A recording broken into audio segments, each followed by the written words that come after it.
Pemirsa, data yang masih kacau, sistem yang rapuh, negara seolah gagal mendata, membaca, mendeteksi kemiskinan yang nyata di depan mata. Sekolah negeri menarik pungutan 1,2 juta, kok bisa ya? Jelas menjadi beban bagi keluarga yang tidak punya. Di NTT, buku jadi batas antara hidup dan asa. Nyawa anak terenggut oleh kemiskinan yang harusnya diselesaikan negara dengan seksama. Apakah jerit ini cukup keras membangunkan negara? Haruskah pendidikan dibayar dengan nyawa anak bangsa? Jangan sampai sia-sia. Kita bahas lebih dalam pemirsa bersama dengan Kepala Dinas Pendidikan dan Kebudayaan Provinsi NTT, Ambrosius Kodo. Selamat malam Pak Ambrosius. Selamat malam. Baik. Assalamualaikum warahmatullahi wabarakatuh. Waalaikumsalam warahmatullahi wabarakatuh. Terima kasih banyak Pak Ambrosius. Sebelumnya saya ucapkan terima kasih banyak Pak sudah berkenan berbagi di Sindo Prime malam ini Pak. Tapi gini Pak, sudah dapat informasi Pak bahwa sekolah ternyata meminta uang 1,2 juta ke murid Ruto Jawa itu Pak. Dan benarkah demikian Pak? Ya, saya baca dari laporan resmi Pemda Ngada. Itu termuat di dalam laporan resmi itu bahwa sekolah memang menarik pungutan atau partisipasi dari orang tua siswa itu sebesar 1.220.000 per tahun.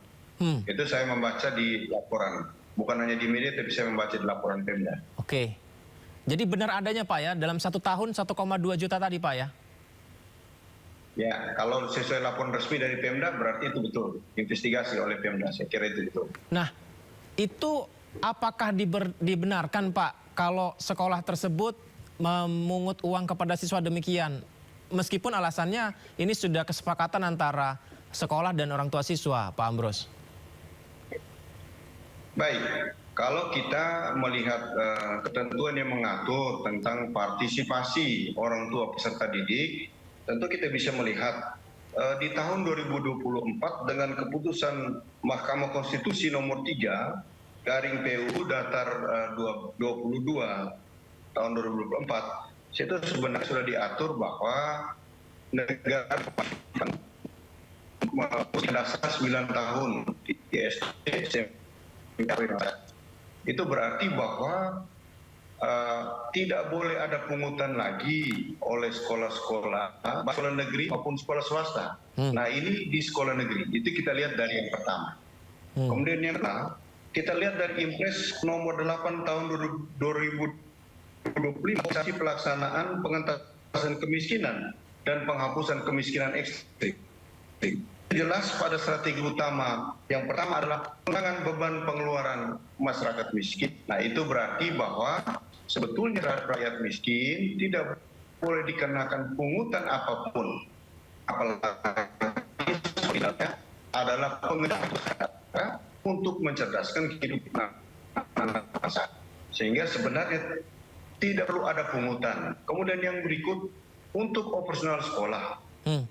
Negara sudah mengalokasi bantuan operasional satuan pendidikan, baik dari tingkat dasar maupun sampai dengan tingkat menengah.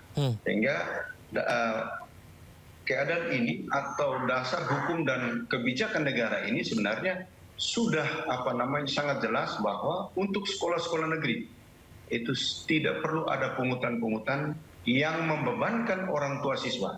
Sebagai misal di pemerintah provinsi, kami sudah mengatur untuk level pendidikan menengah dengan peraturan Gubernur nomor 53 tahun 2025. Di sana kami mengatur, kalaupun memang ada pungutan terhadap peserta didik melalui orang tua peserta didik, itu diatur maksimal 100.000, tetapi itu untuk penghasilan orang tua di atas 5 juta.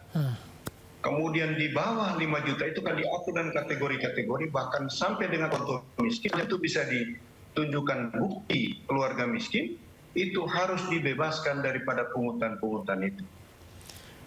Kalau demikian, sekolah mengumpulkan orang tua murid secara berkala memberikan informasi kebutuhan tentang sekolahnya begitu, entah untuk operasional sekolah, honor guru, dan dalam rapat sekolah tersebut menyatakan Bapak Ibu orang tua murid semuanya setuju ya kalau kita mempunyai anggaran segini untuk dibantu, itu tetap tidak boleh Pak Ambros?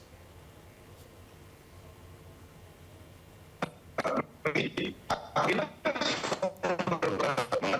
bersama dengan orang tua harus dipetakan kemampuan ekonomi orang tua siswa itu. Sehingga ada yang keluarga miskin itu sebenarnya memang tidak boleh dibebankan pungutan. Karena untuk hidup saja negara harus bantu dia melalui PKH. Lalu untuk anak-anak bisa memenuhi kebutuhan personalnya seperti tas, buku, tulis dan sebagainya, negara mengalokasikan BIP.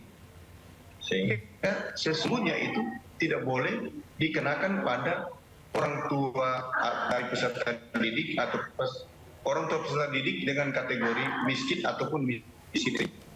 Sebenarnya tidak boleh terjadi seperti itu. Ada satu lagi Pak Ambros yang saya baca di media online ya Pak. Saya sebutkan saja, Time X Kupang Fajar Ko ID. Ini bilang bahwa pihak sekolah, ini saya membaca ini jadi dugaannya, menerapkan kebijakan sanksi denda Rp5.000 bagi siswa yang alpa atau siswa yang tidak masuk. Apakah itu Pak Ambros sudah dapat informasinya Pak? Dan apakah itu dibenarkan juga? Saya juga membaca itu dari media. Ya. Dan terhadap kebijakan-kebijakan itu, prinsipnya terhadap keluarga miskin tidak boleh ada pungutan apapun. Apalagi anak itu sekolah di sekolah negeri. Negara kan sudah mengatur bahwa itu adalah hak anak untuk menuntut pendidikan. Dan antara negara dan hak anak itu sebetulnya dua hal yang bersinggungan, tidak bisa dilepas pisah. Karena bangsa ini eksisten atau bisa eksistensi bangsa ini kalau generasi ini disiapkan. Jadi ini tugas negara. Berarti ketika di lapangannya bahkan sudah asesmennya dihasilkan dari pejabat setempat, artinya ini kan sudah ditemukan ya Pak, ada pelanggaran di sana. Langkahnya apa Pak Ambros kepada yang bersangkutan, kepada sekolah tersebut Pak Ambros? Yang pasti langkahnya adalah secara terstruktur, Bapak Gubernur sebagai wakil pemerintah pusat di daerah tentu akan menindaklanjuti kepada bupati setempat, dan bupati tentu akan langkah penegakan aturan terhadap perangkat-perangkat yang ada di bawah kewenangan bupati. Demikian.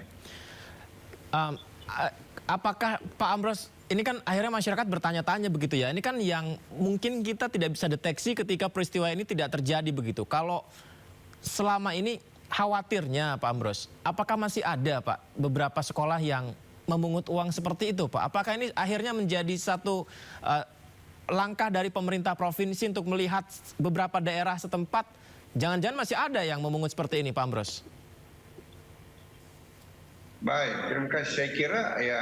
Saya kira masih sangat mungkin fakta itu bisa ditemukan. Tetapi yang paling penting adalah dibutuhkan suatu pengaturan oleh pemerintah kabupaten kota yang memiliki kewenangan yang oleh ketentuan mengurus pendidikan dasar. Kami seperti saya bilang tadi, kami di pemerintah provinsi yang mengurusi pendidikan menengah dan pendidikan khusus itu sudah mengatur dengan peraturan Gubernur 53 tahun 2025. Kita berharap juga pemerintah kabupaten akan menindaklanjuti itu dengan peraturan bupati yang mengatur tentang pendanaan pendidikan di sekolah, sehingga diatur betul partisipasi orang tua daripada peserta didik dan tugas komite di dalam rangka mendukung peningkatan kualitas belajar mengajar di sekolah itu. Pak Ambros, fakta itu. Izin Pak, mungkin saya butuh wawasan lagi begitu Pak. Berarti Pak Ambros ini dari Kepala Dinas Dikbud NTT itu secara provinsi Pak ya, untuk pendidikan menengah dan bagaimana di provinsi begitu Pak ya. Berarti kalau yang kabupaten ini beda lagi begitu Pak Ambros ya? Benar.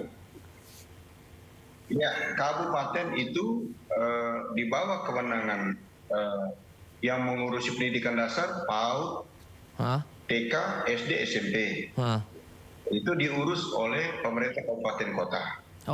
Provinsi itu mengurus pendidikan. Begitu. SMA, SMK dan sekolah luar biasa. Begitu. Ininya Demikian. Bagaimana Pak? Benang merahnya untuk bisa koordinasi begitu supaya berjenjang. Ini kan kita perlu ada proses yang baik ya Pak ya, dari SD, SMP ke SMA-nya, supaya bisa ada benang merah yang baik begitu dalam pendidikannya ini Pak. Ini gimana Pak koordinasinya Pak? Saya kira gubernur sebagai wakil pemerintah pusat tentu bisa melakukan dalam tugas fungsi sebagai wakil pemerintah pusat bisa mengkoordinasikan bupati-bupati, kepala daerah, tentu dalam hal ini dikerjakan oleh dinas pendidikan untuk mengkoordinasikan dinas pendidikan kabupaten kota untuk memperhatikan ketentuan-ketentuan yang sudah diatur antara lain oleh keputusan Mahkamah Konstitusi dan juga oleh Inpres nomor 8. Ya. Kemiskinan dan penghapusan kemiskinan ekstrim. Satu Dan lagi Pak Amros. juga kita akan segera berkoordinasi dengan Badan Penjaminan Mutu Pendidikan yang merupakan instansi vertikal dari Kemendikbudristek untuk bisa kita koordinasikan untuk segera menyikapi agar supaya tidak ada lagi kejadian-kejadian. Ya, amin. Seperti itu. Baik. Satu lagi Pak Amros.